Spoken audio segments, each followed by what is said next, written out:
Mais maman, enlève ta vidéo, tout le monde te voit. Je sais pas le faire. De quoi?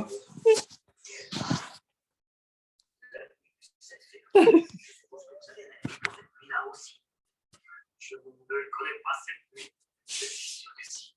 Cette nuit-là, vous êtes entré dans la super élite de gang et vous avez tué 2 personnes. Vous n'êtes pas un éléphant pacte. Qui est faux. Le cavalier solitaire maintenant assis.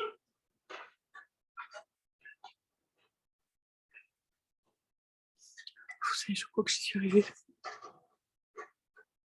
C'est l'horreur, Hugo. C'est l'horreur. Conférence internationale, tout d'un coup, bam. Mais maman, enlève ta vidéo, tout le monde te voit. À long terme, c'est pas bon pour la santé.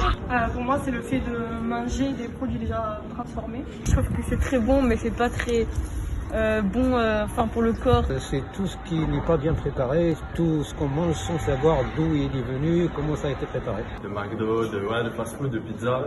Et ça va être tout cet ensemble en fait, de nourriture, on va dire, facile d'accès. La destinée des nations dépend de la manière dont elles se nourrissent. Nous vivons dans une société qui s'accélère toujours plus. La surconsommation de sucre, de graisse, d'alcool, l'accès rapide et facile à la malbouffe est plus que jamais ancré dans notre quotidien. Cette problématique et les conséquences qu'elle engendre constituent un enjeu sociétal majeur du XXIe siècle.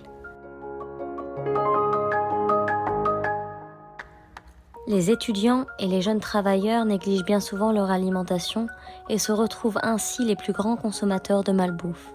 L'Organisation mondiale de la santé attire l'attention sur la teneur en gras saturés et trans, en sucre libre et en sel des aliments consommés par les jeunes. Ces ingrédients sont connus comme liés au risque précoce de diabète de type 2, des maladies cardiovasculaires et de cancer.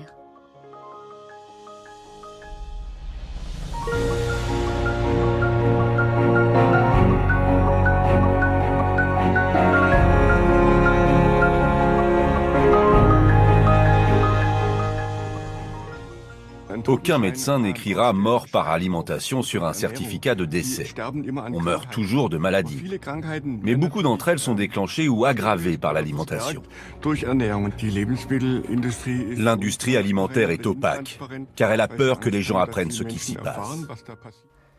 Parmi les principales causes convaincantes associées à l'obésité, l'Organisation mondiale de la santé retient particulièrement la consommation élevée d'aliments à haute densité énergétique et à faible teneur nutritive, également la consommation d'aliments de restauration rapide et de boissons sucrées, et enfin le marketing massif de ces aliments et des commerces de restauration rapide. C'est pourquoi il faut agir, et agir maintenant. Et c'est sûr que sur les produits pour enfants, c'est le plus problématique. Effectivement, quand on voit des biscuits, là, les boudoirs pour enfants, où il y a un taux de sucre complètement aberrant, qui, au-delà en fait, de contribuer à des problèmes de santé, contribue à l'addiction au sucre, qui est un vrai poison aujourd'hui, c'est sûr qu'il y a un vrai manque de responsabilité de ces entreprises. Peut-on bien manger en mangeant industriel, et manger du tout fait revient-il moins cher ? Pourquoi les jeunes sont-ils les premiers concernés et comment la malbouffe façonne le cerveau des adolescents ? La malbouffe serait-elle donc une fatalité ? Ce débat permettra de mettre en lumière la complicité de ce que l'on mange et apporter des clés sur l'équilibre alimentaire des jeunes. La malbouffe à la française, c'est vrai qu'on a assez de nos saloperies en France, et si on doit manger de la merde, autant que ça soit de la nôtre. Aïe. On parle beaucoup de la malbouffe qui fait gonfler, perdre le souffle. Comment manger frais et varié pour être bien en bonne santé? Tous ces aliments de synthèse dans nos assiettes bien françaises sont des produits si colorés, sans odeur et très bon marché. Bien manger, c'est garder la santé. Moins manger, c'est la conserver. Passez le mot à qui vous voulez. Bien manger, c'est la santé. Bien manger, c'est la santé.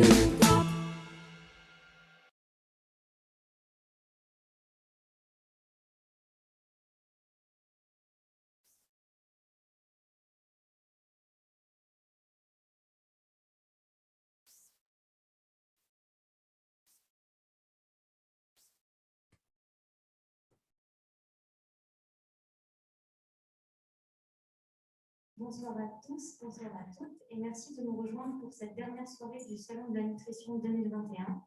Donc, ce débat portera sur la thématique de la malbouffe et nous avons le plaisir de recevoir trois professionnels. Rémi Masson, donc cofondateur du projet Résilience, Gaëlle Lerouzic, diététicienne diplômée, et Milena Hidalgo, psychologue clinicienne. Ce débat sera animé par Amandine Cavaillès et moi-même. Je lui laisse la parole. Merci et bienvenue à notre débat. Aujourd'hui, on a l'honneur de recevoir trois professionnels. Avant de démarrer sur ce débat, je vais les laisser se présenter un à un pour qu'ils nous présentent un petit peu ce qu'ils font dans leur vie et leur métier. Nous allons commencer donc avec Rémi Masson, qui va nous expliquer un petit peu son parcours et son projet Résilience. Bonsoir à tous. Déjà, merci pour l'invitation. Ça fait très plaisir de participer à ce salon. Beau travail, vraiment. Je suis vraiment impressionné par ce que vous avez fait. Bravo, très bonne qualité. Du coup, pour ma présentation, moi, c'est Rémi Masson. Je suis cofondateur du projet Résilience avec mon ami et confrère Hugo Martinez. Pour un peu mon parcours professionnel. À la base, je suis issu de l'armée. J'étais pompier de Paris. J'ai fait ça pendant quelques années et au fil de ces années, la nutrition m'est apparue comme quelque chose d'important pour mes performances physiques et mon travail. Du coup, par la suite, j'ai continué dans cette voie et j'ai intégré le campus de Montpellier où on est ce soir. Et par la suite, j'ai fondé avec Hugo le projet Résilience. Et ce projet, il est né durant le premier confinement que l'on a connu.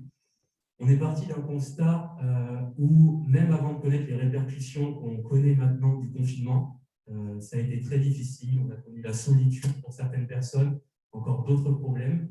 Et on s'est dit avec Hugo qu'à la sortie de ce confinement, ce serait bien qu'on crée quelque chose et qu'on soit beaucoup plus résilient pour les prochaines problématiques qu'on pourrait connaître par la suite.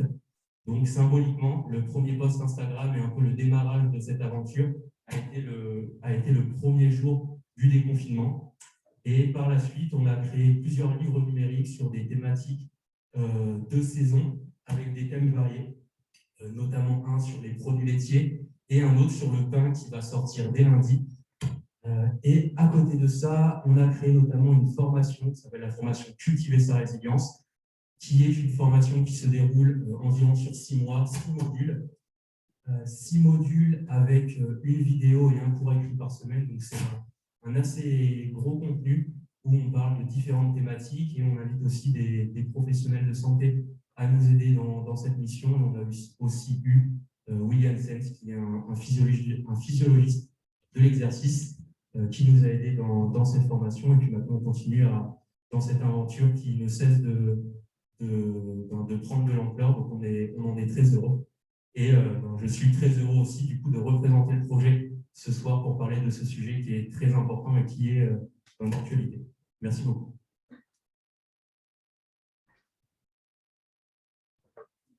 Bonsoir à tous, je m'appelle Gaëlle Lerouzic, je suis très heureuse d'être là ce soir. Merci pour l'invitation. Je suis également diététicienne diplômée et en dernière étude de diététique et nutrition dans le but de devenir chargée de projet en nutrition. J'ai donc, lors de mon cursus, réalisé de nombreux projets de prévention pour des publics variés, des enfants, des adultes, des personnes âgées, et des salons également pour tout public. Par la suite, donc, après cette année, je vais continuer mes études avec un master.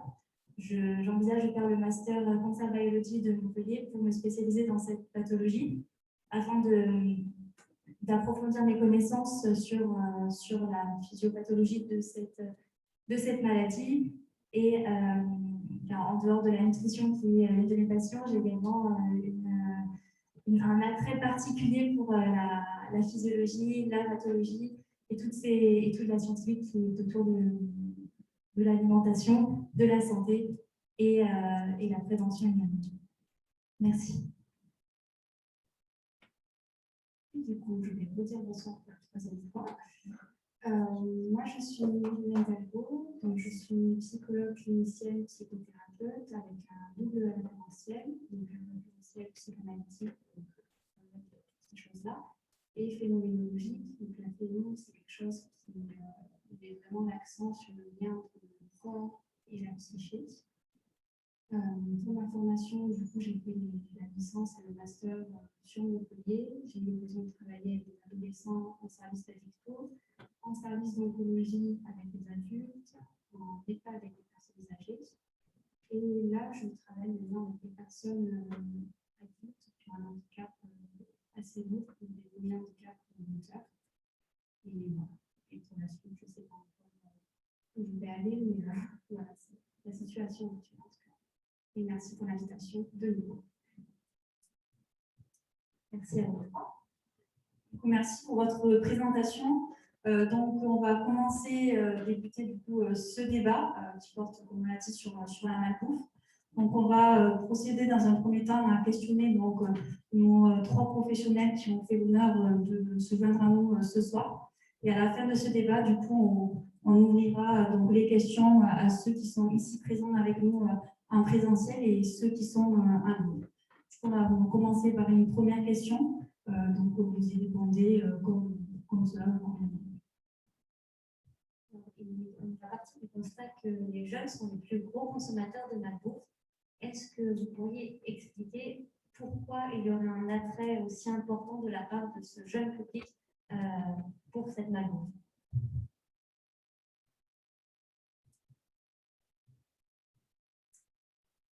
Alors, pour moi, la première chose qui me vient à l'idée, c'est que les jeunes sont généralement en études, donc généralement soumis au stress. C'est connu que généralement, quand on est stressé, quand on est anxieux, on a besoin d'être rassuré, on a besoin d'aliments réconfortants. Et généralement, on va plus facilement se diriger vers des aliments riches en graisse, riches en sucre, qui nous font du bien au corps, qui nous font du bien au cerveau, c'est un petit peu les aliments cocons qui nous font du bien à la tête et qui nous comblent en fait, qui comblent un trou qu'on peut avoir en nous quand on est anxieux et quand on manque de quelque chose et qu'on a besoin d'être rempli par quelque chose. Et c'est vrai que c'est plus facile d'être rempli par quelque chose qui est assez lourd, qui est assez pesant au poids et difficile à digérer, j'ai envie de dire. Dans un premier temps, je dirais que c'est une raison qui peut pousser les jeunes à consommer ce genre d'aliments.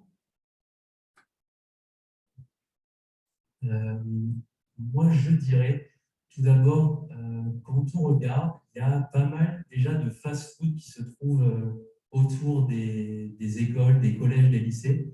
Donc, je pense que déjà, cette stratégie un peu de positionnement vient renforcer en fait l'attrait à vouloir aller vers ces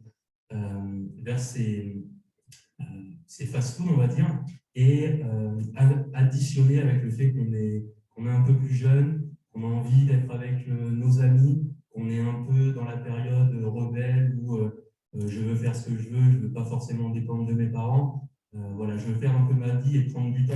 Donc déjà, ces deux choses réunies, je pense, facilitent l'envie d'aller vers les fast-food. Et ensuite, je pense qu'il y a aussi une dimension un peu plus sociale où si on a peut-être quelqu'un qui voudra prendre peut-être soin de sa santé, se dire ah bon, je vais faire mon tupperware, je vais essayer de manger au lycée, soit à la cantine, soit faire réchauffer mon plat. Bon, des fois, on peut passer pour la personne qui n'est pas très amusante, qui préfère rester dans son coin, qui n'accompagne pas les autres. Donc, je pense que cette pression qui peut exister et qui est, je pense, peut-être normale à cet âge-là, va aussi renforcer l'envie d'aller dans les fast-foods. Et je rejoindrai aussi ce qu'a dit Gaël. C'est une période un peu aussi stressante, où il y a beaucoup de changements hormonaux notamment. Et cette pression qu'on peut avoir à l'adolescence, je pense aussi qu'on peut la compenser en allant dans les fast-foods où l'alimentation elle est riche, notamment riche en calories, parce que un stress demande de l'énergie pour le combattre d'une certaine manière, et probablement que l'énergie qu'on va dépenser, la sensation un peu de plaisir qu'on va recevoir d'aller consommer ce genre d'aliments, favorise cette consommation. Donc, je dirais ça. Les changements hormonaux, le positionnement un peu vraiment physique et aussi l'environnement social et tout ce qui l'accompagne. C'est deux très bons points. Après, je pense qu'en fait, il y a beaucoup de réponses qu'on peut donner pour ce type de questions. On peut aussi parler du marketing qui est fait en ligne.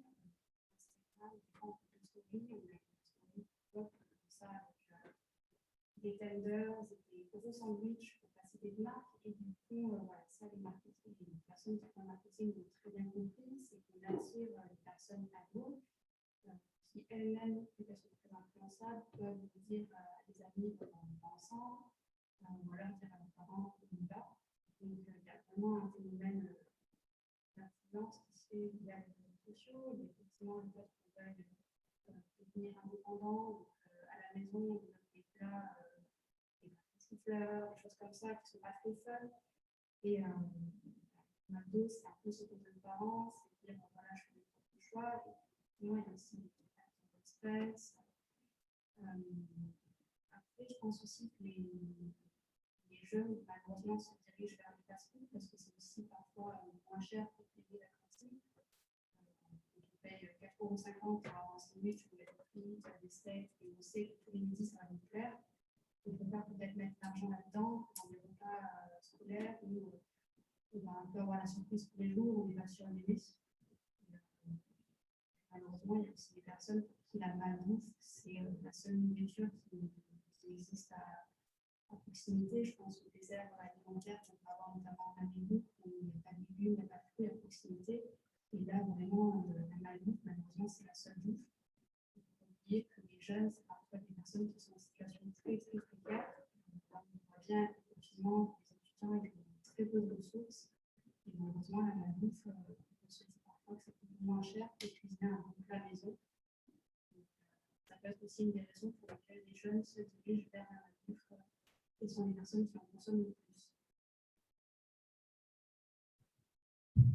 Merci pour toutes ces informations. Du coup, vous avez parlé donc, de l'influence qu'a la malbouffe sur les jeunes d'un point de vue sociétal, mais aussi marketing. Du coup, est-ce que vous pouvez nous parler un peu plus de qu'est-ce que la malbouffe, nous donner des exemples de malbouffe? Je me permets de commencer. Alors, je pense que ma réponse est beaucoup moins précise que celle de la professeure. Mais pour moi, la malbouffe, c'est vraiment tout ce qui est programme, trop sucré, trop salé. Il peut aussi avoir d'autres types de malbouffe, à mon sens, tout ce qui est acide, des hypocaloriques, ou alors trop de champignons. Pour moi, ça peut rentrer dans la malbouffe. Et d'un point de vue plus psy, pour moi, la malbouffe, c'est aussi l'alimentation où il n'y a pas de plaisir. C'est l'alimentation où on mange pour manger, mais derrière, il n'y a pas de plaisir. Des troubles psychologiques parce qu'on n'a pas ce besoin dans l'alimentation. Pour moi, ça peut être aussi un petit peu mal.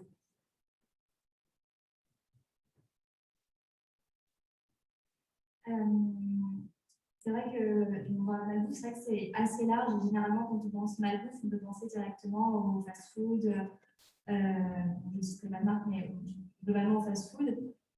Mais il y a également aussi tous les produits transformés qu'on peut trouver également dans les grandes enseignes, qui vont être trop gras, trop sucrés, trop salés, mais qui peuvent être aussi remplis d'additifs, qui peuvent être également aussi peu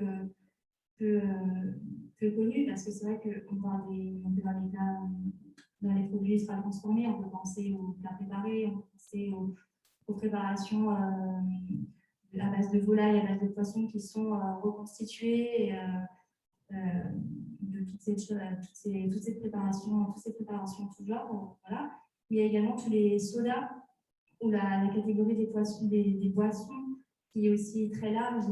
Les sodas, on a des boissons qui sont sans bulles, mais qui sont également très riches en sucre. Et on a également les jus de fruits.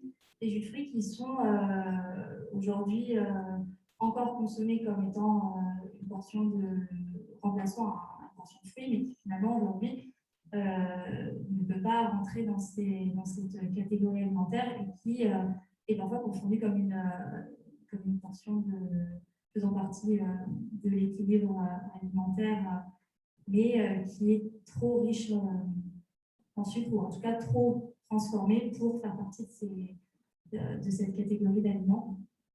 Et également tous les gâteaux qu'on peut trouver ultra transformés, etc. Et finalement avec des listes d'ingrédients qui n'en finissent plus, dont on ignore et dont on ne comprend pas les noms. La malbouffe, finalement, je dirais que c'est toutes les choses qui sont plus longues à faire. En tout cas, les ingrédients sont plus longs à faire chez soi.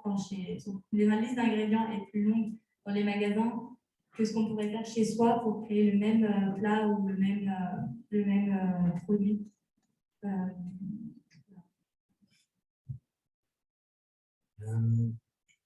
Pour moi, la malbouffe, j'associerais ça, et c'est ce qu'on fait un peu au projet Résilience, pour essayer de mettre un peu de contexte. Notre corps est composé de cellules, et comme on l'a dit tout à l'heure, en fait, tout le monde le sait qu'on doit manger pour avoir de l'énergie. Et on disait tout à l'heure que quand on est jeune, on fait face à un stress où on a besoin d'énergie. Et l'alimentation est un peu notre source d'énergie. Et en fonction de ce que l'on peut consommer, ça va avoir un impact sur comment on va se sentir par la suite. Et je pense que l'alimentation qui va avoir un impact plus ou moins négatif sur la sensation qu'on peut avoir d'énergie, et même un peu plus loin sur un peu la biologie, mais ça c'est un peu plus complexe. Vraiment, en fait, c'est plutôt l'effet des aliments sur notre capacité à produire de l'énergie. Donc ça, c'est vraiment au niveau cellulaire. Mais pour dire que, étant donné qu'on est composé de cellules et que c'est ça un peu qui va faire qu'on a de l'énergie, qu'on est capable de réfléchir, qu'on est capable de se concentrer, de dormir et ce genre de choses, c'est tout ça qui va avoir un impact. Et je pense qu'à partir du moment où on consomme des aliments qui vont venir impacter toutes ces possibilités, ces capacités, je pense qu'on peut considérer ça un peu comme de la malbouffe. Et bien évidemment, ça rejoint les idées qu'on peut avoir sur les fast-foods, sur les différentes marques plus ou moins connues. Et surtout, j'aimerais rajouter qu'on associe souvent la malbouffe au plaisir, mais pour autant, j'ai l'impression que malbouffe égale plaisir, mais que manger bien n'est pas égal à plaisir. Mais pour autant, je pense qu'on peut très bien manger en se faisant plaisir, en prenant du plaisir, sans que ce soit de la malbouffe. Et je pense qu'il faut aussi chercher par là. Si on mange quelque chose qui ne nous donne pas de plaisir, il y a peut-être un souci quelque part, et probablement que le monde est bien fait, la vie est bien faite, et que ce qu'on aime peut nous faire du bien. Donc je ne suis pas en train de dire que des fast-foods sont bien pour la santé. Il faudrait peut-être réfléchir à ce qu'on mange pour donner du plaisir, et ce qui nous donne du plaisir peut aussi nous faire du bien. Donc penser à cette dimension un peu plaisir qui est importante, et ne pas penser que manger bien égale se forcer et attendre, je ne sais pas, le week-end pour se faire plaisir et aller au fast-food. Merci beaucoup. Alors, quand on parle de malbouffe, on entend souvent aussi parler de calories vides. Donc, cette question s'adresse surtout aux diététiciens en face de moi. Diététicienne et cofondateur du projet Résilience. Donc, ma question serait, qu'est-ce que c'est une calorie vide exactement et pourquoi la malbouffe y serait associée?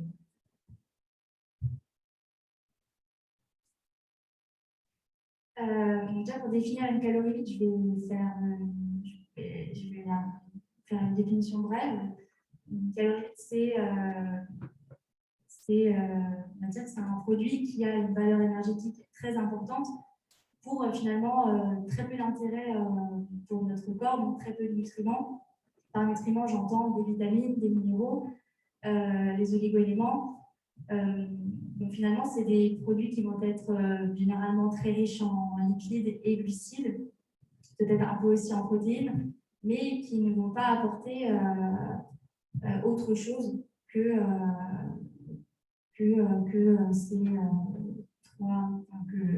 ces trois macronutriments finalement, alors que les vitamines et les vitamines et les minéraux sont hyper importants pour le fonctionnement cellulaire, pour le fonctionnement de notre organisme, pour finalement donner de l'énergie à nos cellules et notre corps en général, et ce que n'apportent pas les produits qu'on peut mettre dans la catégorie de la malbouffe, parce que généralement, ce sont des produits qui sont, comme je disais, très riches en calories, mais qui apportent très peu de minéraux dans ces aliments. Je n'ai pas grand-chose à rajouter, juste pour dire que le terme peut un peu être spécial parce qu'on parle de calories vides, mais au final, c'est vraiment quelque chose qui va être très dense énergétiquement, donc qui va avoir beaucoup de calories et qui sera pauvre en nutriments. Et c'est probablement là où c'est le problème. On va apporter que des calories. Donc, pour un peu simplifier les choses, c'est qu'on va apporter l'essence, mais on ne va pas apporter l'huile à côté pour huiler le moteur et tout ce qu'il peut y avoir à côté. Donc, c'est ça le problème, c'est qu'on a le plus gros, mais après, on a tous les petits détails et c'est les petits détails qui font la différence. Donc, voilà, pour rajouter.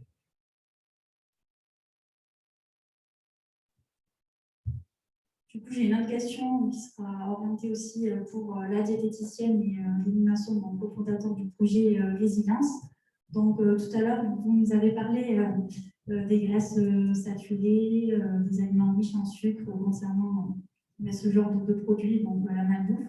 Et du coup, est-ce que vous pouvez nous parler aussi donc, des dangers que représente la malbouffe pour notre organisme?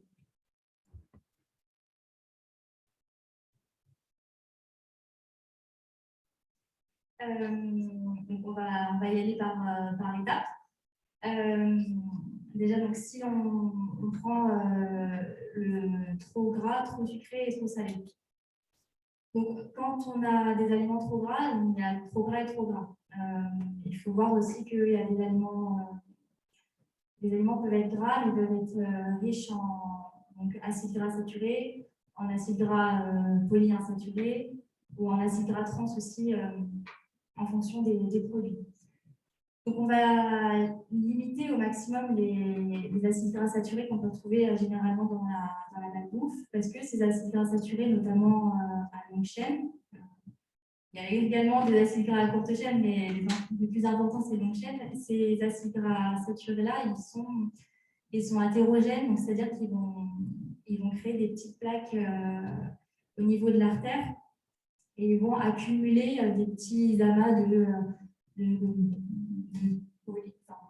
cholestérol, de lipides, de calcium, de tout ce qu'on peut récupérer. Et ça va former des petits amas dans l'artère, ce qui va empêcher le passage naturel du sang en limitant son passage, justement. Et donc, ça peut engendrer des problèmes cardiovasculaires, parce que ça bouche les artères et que ça peut avoir des effets néfastes sur tout le système circulatoire et cardiovasculaire. On a également donc, le sucre trop sucré. Donc, lorsque l'on mange trop de sucre, on stimule le pancréas pour qu'il sécrète de l'insuline. L'insuline qui va faire baisser le taux de sucre dans le sang pour réguler justement ce taux pour qu'il soit toujours à un niveau correct. Et si on mange trop de sucre, on va stimuler le pancréas à chaque fois et on va le surstimuler, ce qui fait que ça peut engendrer de l'insulinorésistance, ce qui fait que les cellules ne pourront plus accueillir ou assimiler le glucose correctement, et ce qui fait que le glucose va rester dans le sang. Et par rapport au sel, le sel peut engendrer donc des maladies, de l'hypertension artérielle notamment, et donc peut provoquer, ça peut créer des œdèmes, ça peut engendrer des maladies cardiovasculaires également à cause de la rétention d'eau qui peut s'accumuler, et ce sera tout. Voilà. La malbouffe, déjà, je pense qu'elle peut être délétère à partir du moment où on va consommer trop de calories, parce qu'on associe aussi malbouffe, du coup, comme on l'a dit juste avant, à la densité énergétique. Et déjà, il suffit que quelqu'un aille à n'importe quel fast-food, et s'il arrive à consommer plus de calories qu'il en a dépensé dans sa journée, et qu'il fait ça sur un plus ou moins long terme, il va déjà prendre du poids. Donc, on va avoir une prise de gras, et puis après, on va avoir le surpoids, et on sait qu'un surpoids, une obésité est associé à divers problèmes de santé. Donc déjà, la première chose, c'est qui dit fast-food, malbouffe, dit danse en énergie, et on le sait tous, on l'entend assez, on nous le rabâche, que la sédentarité, elle aussi, augmente. Et donc, si on bouge moins, mais qu'on mange plus, ce qui est à peu près le cas depuis l'après-guerre, où on a beaucoup plus de produits, d'offres alimentaires, et on bouge beaucoup moins. Et le confinement a été aussi quelque chose d'assez puissant à ce niveau-là, où on a dû rester un peu chez soi. Et c'est là aussi où on est tenté à consommer beaucoup plus de calories. Donc déjà, la première chose, c'est la prise de poids. Et si cette prise de poids est trop importante, elle peut amener à des problèmes. La seconde chose, c'est qu'on s'arrête du coup souvent sur les graisses saturées, le sucre, le sel. Et j'aimerais ajouter quelque chose dont on ne parle pas beaucoup, c'est des autres graisses. Donc déjà les graisses trans qu'on connaît, qui sont maintenant assez reconnues pour leurs problèmes, mais c'est aussi des autres graisses, je crois qu'on a mentionné un peu plus tôt, polyinsaturées. Donc on les connaît plus sous le terme d'oméga 6 et d'oméga 3, donc les fameux acides gras essentiels. C'est en fait des acides gras dont on parle peu, mais qui pour autant sont très, très, très présents dans les fast-foods maintenant, peut-être même plus que les graisses saturées. Il faut vous dire que tout ce qui, par exemple, va être frit dans des huiles végétales qui sont riches en ces graisses polyinsaturées. Et pour essayer d'apporter un peu plus de données, il y a une étude qui avait été faite dans les années 2000 par un auteur qui s'appelle Balstag, B-A-L-S-T-A-G. Vous pouvez aller la voir sur Internet, elle est en libre accès, pour le coup c'est plutôt intéressant. Et en fait, c'est une étude qui retrace la consommation alimentaire des Américains de 1909 à 1990. Et ce qui est intéressant, c'est qu'il y a bien eu une augmentation du sucre pendant ce siècle, mais il y a eu aussi une augmentation de 1000% des acides gras oméga 6. Tout ça pour vous dire qu'au début du XXe siècle, on en consommait très très peu, et maintenant on en consomme beaucoup.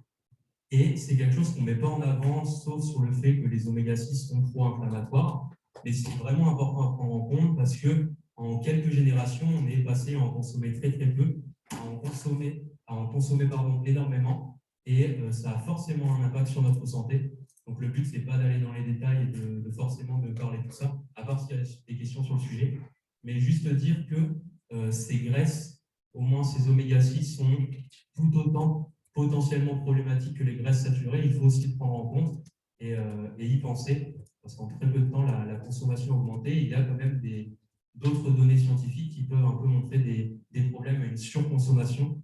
Donc voilà, aussi penser à ces graisses oméga 6 qui peuvent avoir de potentiels problèmes et qu'on retrouve beaucoup dans l'alimentation, dans la malbouffe et les fast-foods.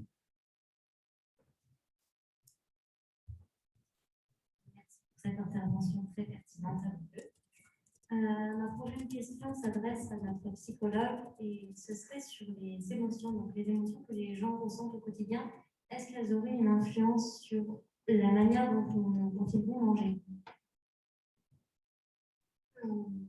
Oui. Pour entrer un peu plus dans le détail, je vais parler du bébé qui vient de naître. il ne comprend rien à ce qui l'entoure, il pleure, il a des besoins physiologiques qui n'identifie pas. Et en fait, sa mère, dès le moment où elle a lui donné le sein ou le biberon, par exemple, chez ce bébé, ça va créer un sentiment de satiété, de bonheur, de chaleur.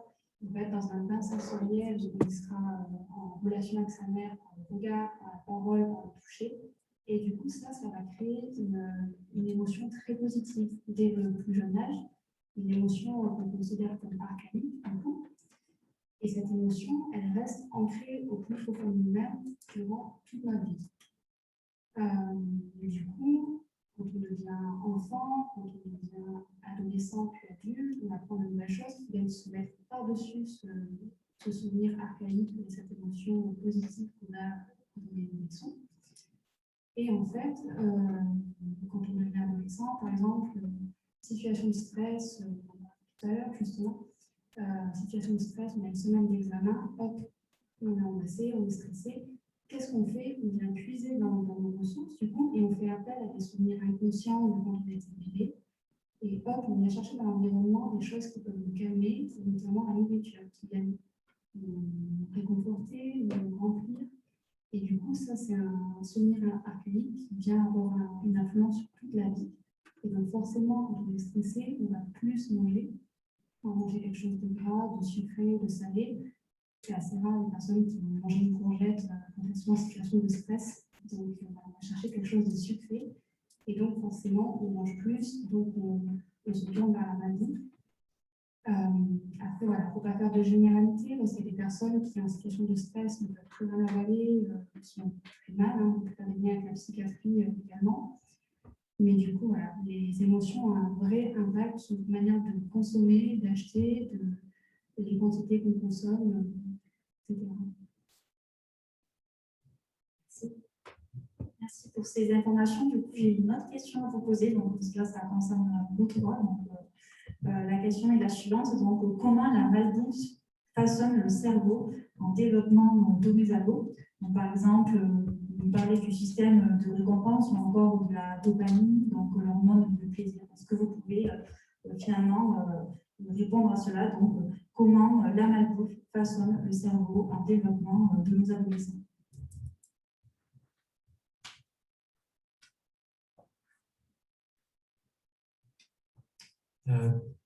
Comme on l'a dit tout à l'heure, la malbouffe, on va dire qu'elle est assez dense énergétiquement. Et comme on a aussi pu le dire tout à l'heure, à l'adolescence, donc on est face à beaucoup de stress et aussi à une croissance. Et la croissance aussi demande de l'énergie, on revient toujours au même. Et déjà, je pense que cette envie d'aller vers les fast-foods peut vraiment être associée à ce besoin énergétique de croissance. Et ça peut le façonner parce que on sait par exemple que quand une femme est enceinte, la quantité de sucre qu'elle va pouvoir consommer durant sa grossesse va pouvoir plus ou moins déterminer aussi la taille du cerveau d'un bébé. Et ce qui est intéressant de savoir, c'est que les enfants sont un peu de plus en plus gros à la naissance maintenant. Mais au-delà de simplement prendre le poids d'un bébé, c'est bien de prendre un ratio qui n'est pas forcément beaucoup connu. Et c'est le ratio, en fait, la taille du cerveau avec la taille du bébé, ou le poids du cerveau avec le poids du bébé.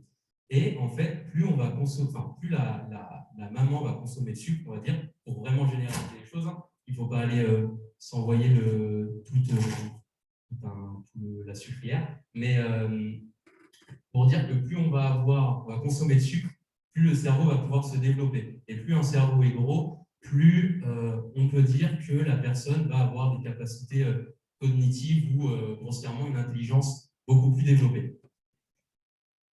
Et le fait, je pense, que les ados ont ce besoin d'aller vers des aliments qui sont potentiellement riches en sucre et en graisse aussi, dénote ce besoin d'augmenter en fait cette croissance au niveau du cerveau pour pouvoir se développer et devenir en fait un être humain avec toutes ses capacités, parce que je pense que c'est un peu la nature humaine qui veut aller par là. Et tout ça pour dire que ce fast-food avec cette densité énergétique est le reflet, je pense, d'un besoin physiologique et pas forcément d'une addiction et de toute façon, on y revient, de besoins. Et je pense que malheureusement, on se tourne vers le fast-food, mais on pourrait se tourner vers d'autres choses. Mais voilà, je pense que ça peut façonner le corps d'un adolescent par tout simplement la densité énergétique qui est nécessaire. Moi, je ne suis pas tout à fait d'accord. Parce que justement, enfin, l'adolescence, c'est vraiment le moment, la période charnière de la vie où on vient devenir autonome, où on s'extracte un petit peu du milieu familial. Et justement, tous les organes viennent se développer à ce moment-là de la vie, donc le cerveau. Et métaphoriquement, on pourrait voir ça comme un chantier en construction d'un bâtiment. Et en fait, l'adolescence, c'est vraiment le moment où il y a une neuroplasticité qui est hyper importante. Et du coup, il y a des parties du cerveau qui sont déjà bien développées et qui viennent prendre encore plus de place. Et je ne sais pas le mot que je vais utiliser, mais qui viennent dire on est là. Et il y a d'autres parties du cerveau et des connexions neuronales qui viennent s'étendre dans le cerveau.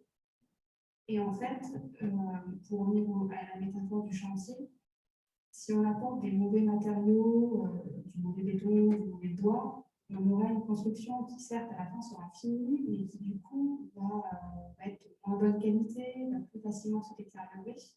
Et au contraire, si on apporte des aliments de bonne qualité, là, les fondations seront de meilleure qualité.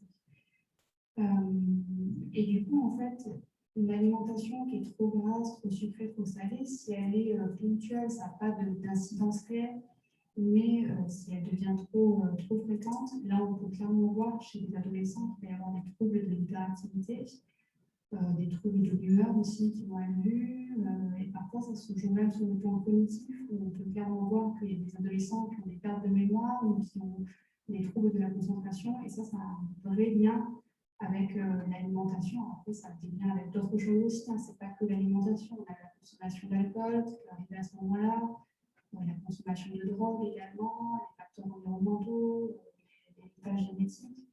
Mais disons que l'alimentation elle a vraiment une incidence sur la manière dont le cerveau va être fini autour des 21-25 ans.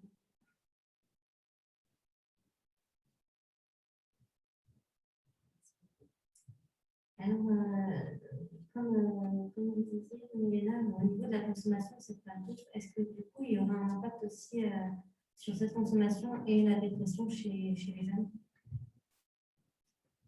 Alors, il y a deux réponses possibles à cette question. Il y a un lien direct entre la maladie et la dépression, effectivement, où en fait, si le cerveau reçoit trop d'informations parce que l'alimentation est trop grasse, trop sucrée, trop salée, le cerveau va être un petit peu surexcité et se développer d'une manière un peu particulière. Après, au niveau hormonal, il va y avoir des incidences aussi. Pour ça, je ne suis pas assez calée pour en parler, mais c'est certain qu'il y a une incidence hormonale. Et on sait que les personnes qui ont une consommation pas forcément trop saine peuvent avoir... il y a des facteurs qui peuvent entraîner une dépression. Alors après, attention, je ne dis pas qu'une personne qui mange mal va avoir une dépression, c'est pas ça. C'est que c'est un facteur qui peut accélérer un terrain dépressif qui est déjà présent. Mais après, voilà, il y a des personnes qui ont des dépressions et qui mangent sain, mais il peut y avoir une incidence. Après, on peut aussi faire le parallèle entre toutes les formes de maladies psychiatriques qui existent et l'alimentation. Il y a un vrai lien qui se crée. Hein. Une personne dépressive, on peut avoir les deux extrêmes. On peut avoir des personnes qui ne mangent plus, parce qu'elles n'ont plus d'énergie pour, et d'autres personnes qui, au contraire, vont être dans une forme de presque d'hyperphagie, en fait, à consommer énormément à leur domicile. Moi, j'ai une patiente en particulier qui a des phases maniaco-dépressives, et c'est vraiment l'exemple aussi où la phase maniaque, elle est en train de bouger constamment, avoir des nouveaux projets, et elle ne mange pas, et elle a énormément de poids. Et les périodes dépressives où c'est l'inverse, où on va être chez elle à manger, et ce parallèle entre l'alimentation, la malbouffe et la maladie psychiatrique, il peut être fait sur quasiment toutes les maladies psychiatriques qui existent. Donc oui, il y a forcément un lien avec la dépression. Et la malbouffe peut avoir une incidence sur un terrain dépressif déjà présent. Merci pour toutes ces informations. Du coup, on a encore une autre question auxquelles tous les professionnels ici présents pourront, si vous voulez, y répondre. Du coup, tout à l'heure, on parlait justement un petit peu de l'alcool et des drogues. Donc, c'est des substances auxquelles on tombe souvent accro si c'est une consommation qui devient régulière. Mais est-ce qu'on peut utiliser aussi ce terme pour la malbouffe? Est-ce qu'on peut devenir accro à la malbouffe?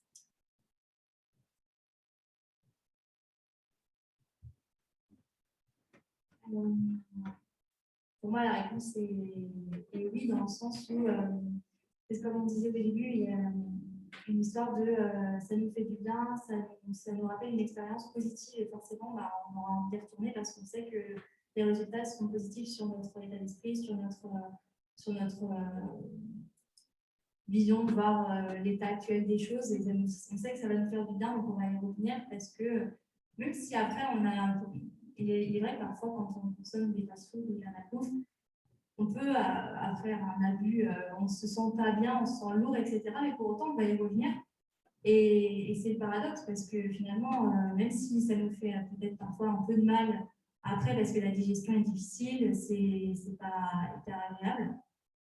Le résultat est qu'au final, on se sent comblé, ça nous fait quand même du bien et il y a, que ce soit du sucre qui va stimuler un peu nos neurones ou les lipides qui vont venir nous combler également, plutôt peut-être plus de l'intérieur, et de nos neurones aussi, parce que le cerveau est rempli de lipides, et ben, on aura envie d'y revenir et ça rejoint le circuit de la récompense.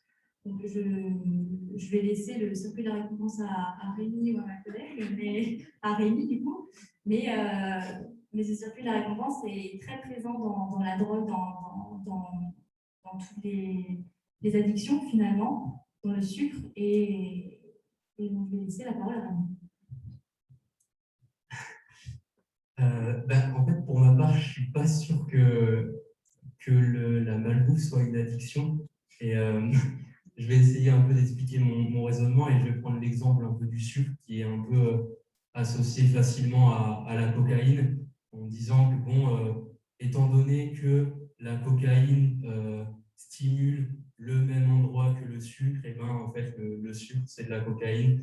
En plus, c'est un peu de la poudre blanche, donc on associe vraiment ça avec de la drogue.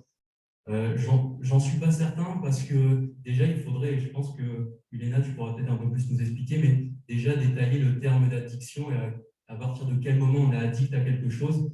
L'addiction, c'est vraiment un terme qui est péjoratif. On va être addict à la drogue, à l'alcool, à la cigarette, mais est-ce qu'on peut être addict, je ne sais pas, à lire des livres? Il y a des gens qui adorent lire des livres, qui vont lire ça toute la journée, qui se considèrent comme addicts à la lecture. Pour autant, là, on va leur dire peut-être, reste addict, c'est très bien, tu te cultives, tu apprends des choses, et d'autres, ça va être moins bien. Et on associe vraiment le fait en fait d'avoir envie de sucre ou d'autres choses à quelque chose de mauvais. Mais est-ce que nécessairement en fait avoir envie de sucre, qui est un macronutriment qui est plus qu'essentiel au développement d'un être humain et tout au long de sa vie, est-ce qu'on peut associer cette envie de sucre ou même cette envie tout simplement de manger ou de consommer un certain aliment comme quelque chose d'addictif? Et est-ce que c'est potentiellement mauvais? Parce que je pense que si on se prive totalement de la consommation de sucre, je pense que ça va mal se passer en tout cas. Et donc, est-ce que, je vais te redonner un peu la parole, mais c'est déjà de savoir, est-ce que tu pourrais déjà peut-être définir l'addiction? Et voilà, quand on ne mange pas, on a faim, donc en plus, si on attend, on va vraiment sauter sur n'importe quoi pour manger. Et donc, est-ce que pour autant, toutes nos envies doivent être associées à une addiction et à quelque chose de péjoratif? En fait, il faut bien différencier l'addiction du besoin. L'addiction, elle entre en compte à partir du moment où elle vient priver l'individu d'une autonomie et de sa capacité à jouir de sa vie de manière générale. Donc, il y a des addictions avec produit et sans produit. L'addiction aux jeux vidéo, c'est une addiction sans produit, mais elle a une incidence sur la vie de tous les jours parce qu'elle limite les interactions sociales, parce que pour plein de raisons. Et en fait, le souci avec l'addiction, c'est que du coup, dès le moment où elle n'est pas présente, elle engendre des manières d'être, des réponses qui ne sont pas forcément agréables et qui peuvent mettre en danger une personne. Tu parlais très justement tout à l'heure de l'addiction, enfin le parallèle entre sucre et cocaïne. Il y a une expérience, alors je ne sais plus qui sont les chercheurs, mais une expérience où en fait il y avait des rats. En passant, je ne consomme pas des expériences sur les animaux. Mais du coup, une expérience sur des rats où des rats étaient rendus addicts à la cocaïne et des rats étaient rendus addicts à l'eau sucrée. Et en fait, il doit appuyer sur une petite manette et au bout d'un certain temps, les chercheurs se sont dit est-ce que la cocaïne peut être plus addictive que le sucre ou inversement. Et en fait, les rats qui étaient addicts à la cocaïne, dès le moment où ils ont goûté l'eau sucrée, ont délaissé la cocaïne pour l'eau sucrée. Donc en fait, le sucre a vraiment un pouvoir addictif qui est très très fort et qui peut être plus fort que certaines drogues qu'on considère comme des drogues dures. Donc il peut être nocif, il peut ne pas l'être, il peut être de l'ordre du besoin, mais à partir du moment où en fait le corps est trop habitué, là il y a des phénomènes d'addiction, et quand on prive un individu, un enfant, un ado ou un adulte de ce sucre, là on peut voir des comportements comme des comportements de sevrage à l'alcool, au tabac, à d'autres drogues, sueur froide, une irritabilité, des troubles de l'humeur. Je ne sais pas si vous avez déjà vu des personnes qui sont en sevrage, mais c'est quelque chose où on voit qu'elles sont en souffrance parce que le cerveau dit « à l'aide, je ne vais pas bien, il me manque quelque chose » et c'est quelque chose qui est vraiment horrible à vivre pour les personnes en sevrage. Donc oui, je pense qu'il peut y avoir une addiction. Après, voilà, il faut se faire aider de spécialistes parce que n'importe qui peut dire « j'ai une addiction associée à cela ». Bon, c'est des termes qu'on a banalisés, mais une vraie addiction elle a des conséquences hyper importantes sur la santé physique, psychologique, sur la vie sociale, etc. Donc il faut se faire aider pour vraiment diagnostiquer s'il y a l'addiction ou non. Du coup, je ne sais pas si j'ai répondu à la question.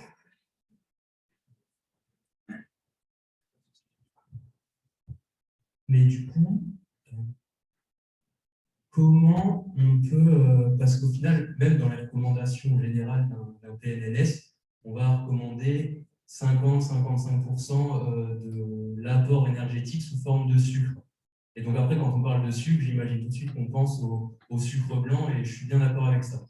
Le truc, c'est que si on regarde moléculairement parlant, que ce soit du sucre qui vient du pain où c'est que du glucose, ou du sucre qui vient du sucre de table qui est 50 glucose et 50 fructose, ce sont les mêmes molécules, et dès le plus jeune âge, dans le lait maternel, on va consommer ce sucre. Donc, d'un point de vue vraiment, je ne sais pas si on peut dire de l'évolution, du bon sens, ou de je ne sais quoi, ça paraît étonnant de se dire que si depuis notre naissance et le lait de notre mère, ça contient du sucre, et pour le coup, c'est vraiment du sucre, c'est exactement la même molécule, comment depuis le début, on peut être... comment la vie, le monde, je ne sais pas, peut nous donner dès le début comme premier aliment, pour le coup, et bien quelque chose qui pourrait nous rendre accro comme une drogue.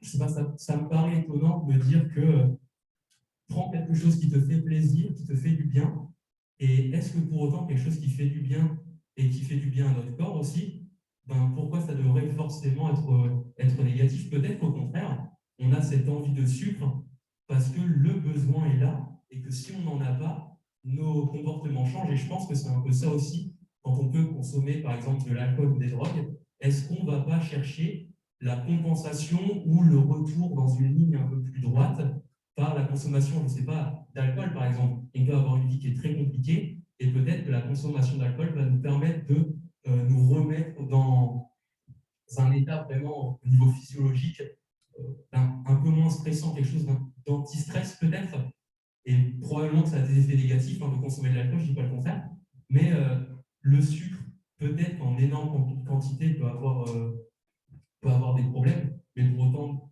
dès le début de notre vie, on y fait face. Donc, pourquoi du coup, je ne sais pas après ce que tu en penses, hein, mais si dès le début on en consomme, pourquoi du coup ça devrait être mauvais? Et puis, étant donné que c'est un macronutriment, donc vraiment quelque chose qui apporte de l'énergie, comment on peut même voir quelqu'un en face de nous et nous dire, bon, parce que tu n'as pas mangé de sucre, tu te comportes comme ça. Parce qu'au final, qu'importe ce qu'on consomme, à part si on va, je ne sais pas, boire de l'huile d'olive directement à la bouteille, on aura à un moment ou à un autre, même dans des légumes, du sucre.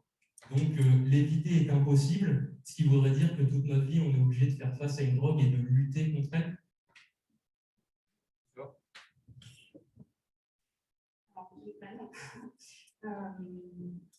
Effectivement, le sucre, je pense qu'il faut vraiment penser ça en termes de besoins. Et après, il y a une ligne où ça devient de l'addiction. Et il y a du sucre naturel. Alors ça, je ne connais pas du tout assez les formes de sucre qui existent et je ne vais pas m'aventurer sur ce terrain parce que c'est vraiment pas ma spécialité. Mais du coup, il y a des sucres naturels comme les fruits, etc. où forcément, ça va nous faire du bien. Mais je ne pense pas qu'on va développer une addiction aux fruits. À mon avis, c'est plus les sucres transformés qui, là, en une personne addicte. Du coup, je ne sais plus trop quelle était la question.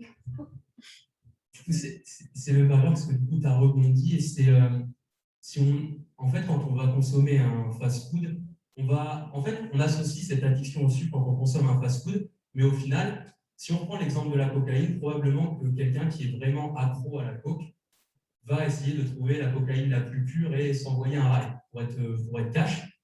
Mais pour autant, si on est vraiment addict au sucre, pourquoi une personne n'irait pas directement dans son placard, irait chercher son sucre blanc et se l'enverrait vraiment dans la bouche, quoi? Parce que si on parle vraiment de drogue auquel on est accro, pour l'instant, tous ceux qui se disent accro au sucre, pour le moment, ils ne vont pas se verser un verre de sucre et se le boire directement. Ils vont plutôt, à l'inverse, aller chez McDo et considérer que McDo est riche en sucre, alors que pour autant, il y a du sucre, mais il y a aussi beaucoup de gras et il y a aussi beaucoup de sel. Et ça, c'est quelque chose qu'on appelle le bliss point, ou le triangle d'or en français, qui est une composition de trois choses dont on a parlé tout à l'heure, sucre, gras, sel, et probablement que l'addiction au sucre dont on parle, ce n'est pas uniquement que le sucre, parce que pour l'instant, je n'ai jamais vu personne prendre du sucre blanc directement à la cuillère, et plutôt va aller prendre des cookies, va aller prendre un bagel, va aller prendre des princes, des granolas ou je ne sais quoi.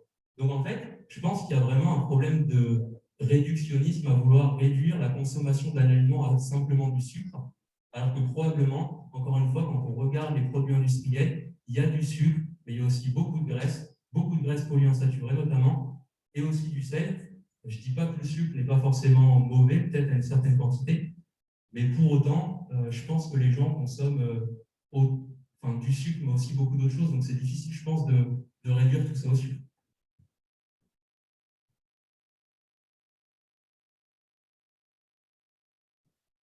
Du coup, c'est pas précis avec les graisses insaturées et tout. Mais oui, il y a des addictions à tout. C'est pas forcément peut-être que je me suis mal exprimée, c'est pas forcément le sucre blanc en lui-même, c'est le gras ou les sucres transformés qui viennent du coup au niveau des neurorécepteurs activer des systèmes de récompense, des systèmes de plaisir, qui du coup appellent encore plus. Effectivement, il y a des addictions à tout un tas de produits, c'est pas que le sucre blanc, ça je suis d'accord. Après, il y a quand même des situations, pour en avoir vu, où tu disais le sucre blanc se mettre à la cuillère, on n'en est pas loin. De prendre un paquet de bonbons et de manger presque de manière boulimique parce qu'on a besoin de ce sucre, ça arrive assez. Mais du coup, oui, je rejoins ton point de vue et il faut faire plein de parallèles et plein d'ouvertures différentes. Merci à vous deux. Donc, pour finir un peu sur ce débat, quels outils vous donneriez aux personnes qui nous regardent là pour éviter la malbouffe au quotidien, que ce soit des outils pour, je ne sais pas, la gestion de ses émotions ou des conseils diététiques, comment vivre avec la malbouffe, mieux vivre avec la malbouffe? Je vais commencer en parlant de mon point de vue personnel en tant qu'étudiante et je dirais que mon premier conseil, c'est déjà d'accepter de consommer des aliments plaisir parce que, par exemple, moi, quand je faisais mes courses, à un moment donné, je me limitais déjà budgétairement et je limitais aussi les aliments que je consommais pour avoir bonne conscience et d'avoir un caddie qui est relativement équilibré. Le souci, c'est qu'avant la fin de la semaine, j'avais peut-être plus grand-chose à manger déjà et j'avais des envies de gras, des envies de sucre que je ne pouvais pas assouvir avec ce que j'avais chez moi, ce que j'aurais pu me faire chez moi si j'avais acheté les ingrédients pour me faire un burger en maison, pour me faire une croque-monsieur maison ou quoi que ce soit. Et du coup, j'arrive à un point où la seule façon de subvenir à mon besoin, c'est de consommer, de commander ou d'acheter des choses qui sont déjà prêtes et finalement, je me retrouve à consommer un produit que je n'ai pas fait moi-même, qui me fait du bien parce qu'il est très riche en gras, qui est très riche en sucre, donc ça compense, ça répond à mon besoin de base. Sauf que si j'avais fait des courses en anticipant le fait que j'avais peut-être voulu me faire plaisir à un moment donné, ou juste j'avais anticipé mes repas, j'avais anticipé le choix que j'aurais pu me faire chez moi, j'aurais économisé de l'argent parce que forcément, ça m'a coûté plus cher de commander à manger. Et en plus, j'aurais pu contrôler exactement ce que je mettais dans mon burger ou dans mon croque-monsieur que je n'ai pas pu faire en commandant. Donc déjà, anticiper ces menus et accepter de se faire plaisir et de préparer des repas qui sont réconfortants, c'est toujours agréable d'avoir quelque chose sur le coude qui, même se faire un gâteau soi-même, c'est toujours mieux se faire un gâteau que d'avoir toujours des œufs, de la farine, du lait chez soi pour faire un gâteau comme on souhaite, avec des ingrédients dont on connaît les ingrédients finalement, également, l'origine et la qualité nutritionnelle. Donc avec tout ça, donc, anticiper ses repas, faire des listes avec des budgets, si on a un budget serré, anticiper tout ce qu'il faut, parce qu'on peut toujours trouver des recettes à prix adapté à ses moyens et accepter de se faire plaisir car c'est important. On a tous à un moment donné dans notre vie besoin d'un aliment réconfortant et c'est OK. C'est pas grave, ça nous fait du bien et vraiment il faut pas non plus bannir ce genre d'aliments. Voilà, c'est acceptable et ça fait du bien et vraiment ce serait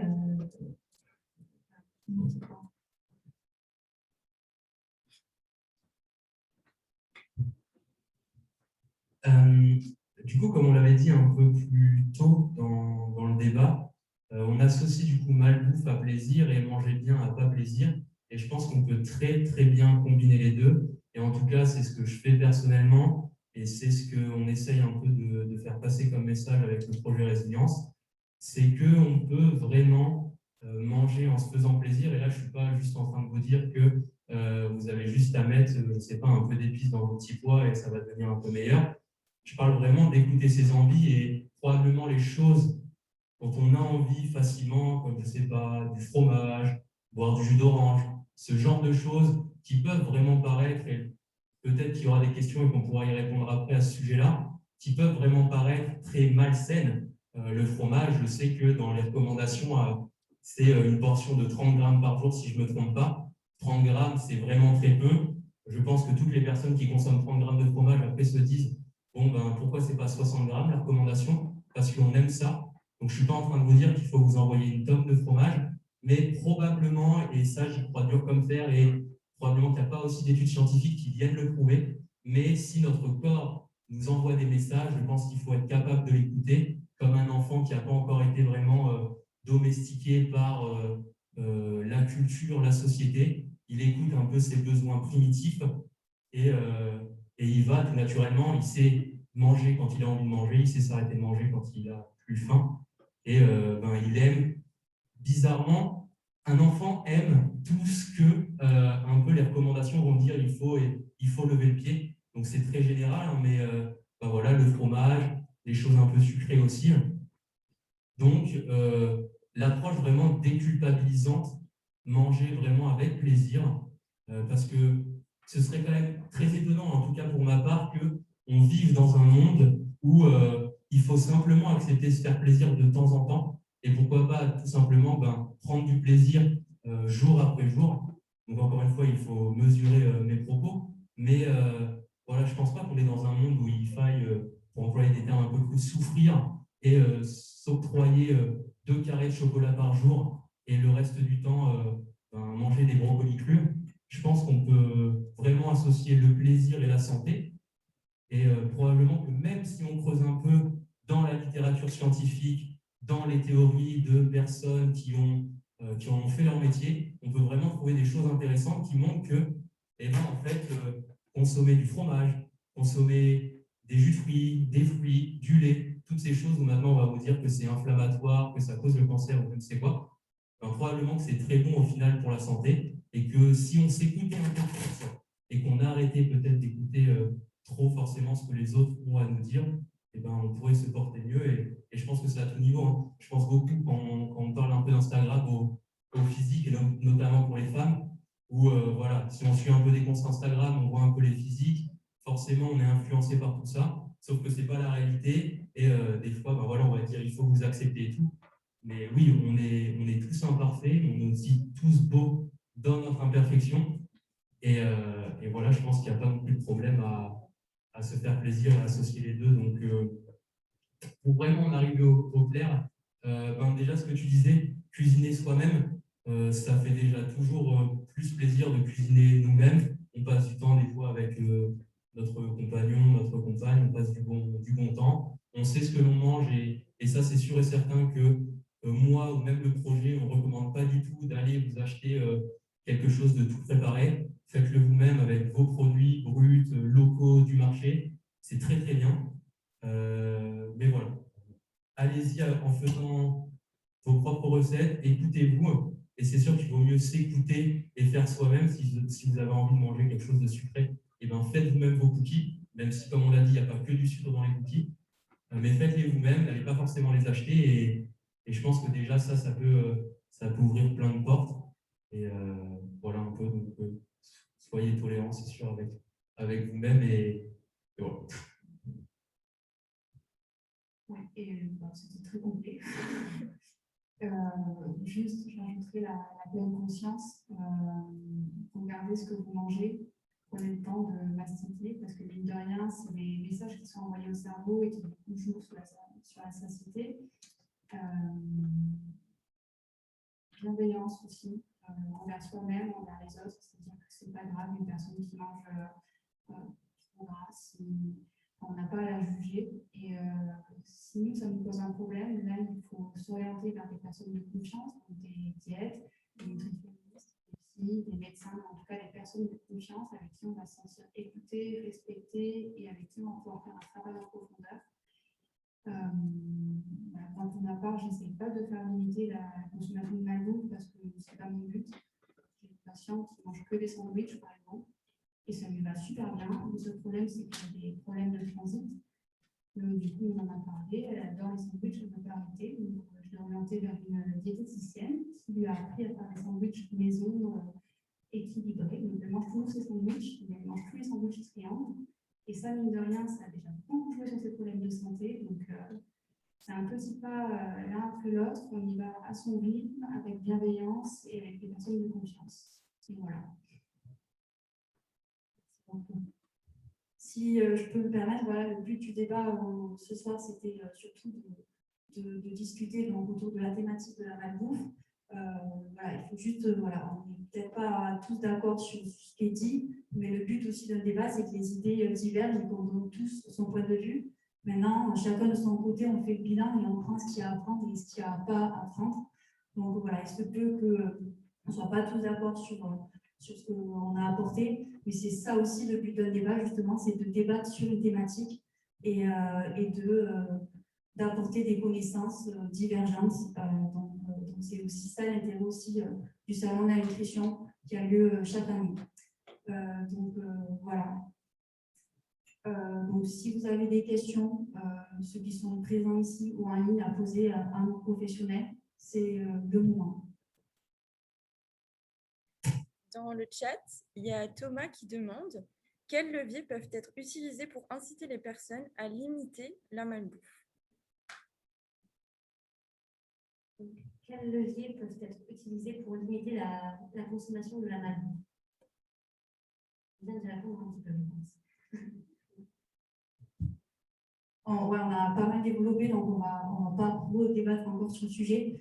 Si je peux me permettre, par exemple, aujourd'hui, c'est vrai qu'on a dit que les jeunes étaient plus influencés et sur le premier rang concernant la malbouffe, parce que par rapport aussi aux étudiants, on n'a pas forcément le budget pour s'acheter des produits peut-être de qualité. Maintenant, je pense qu'en France, il y a des choses qui sont mises en place justement pour aider les étudiants à mieux manger.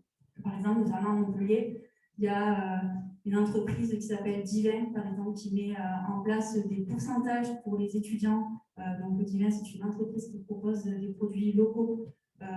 Et donc, je trouve ça intéressant. Voilà, il suffit juste de s'informer sur Internet pour trouver justement plein d'outils pour nous aider justement à échapper à la malbouffe.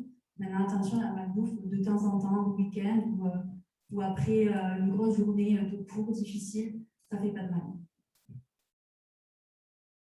Du coup, s'il n'y a pas d'autres questions, on va du coup fermer cette 6e édition du Salon de la Nutrition. Donc, on va féliciter toute l'équipe cette année qui a fait un formidable travail.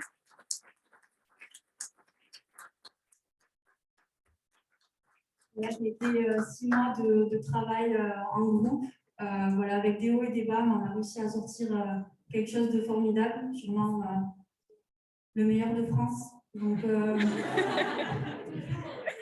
voilà, et puis on remercie aussi tous nos partenaires Divin, Dego, la Ligue contre le cancer, Nina Café, Nutrien Fluffy, j'en oublie sûrement. Vous pouvez retrouver tous nos intervenants ici présents, mais aussi qui sont intervenus tout le long de ces 3 jours depuis mercredi, jeudi, et aussi aujourd'hui sur nos réseaux sociaux et sur notre plateforme aussi. Donc voilà, et puis vous pouvez retrouver, on vous mettra sur nos réseaux sociaux donc les 3 profils de nos professionnels ici présents pour que vous ayez accès à leur LinkedIn éventuellement. Merci à tous.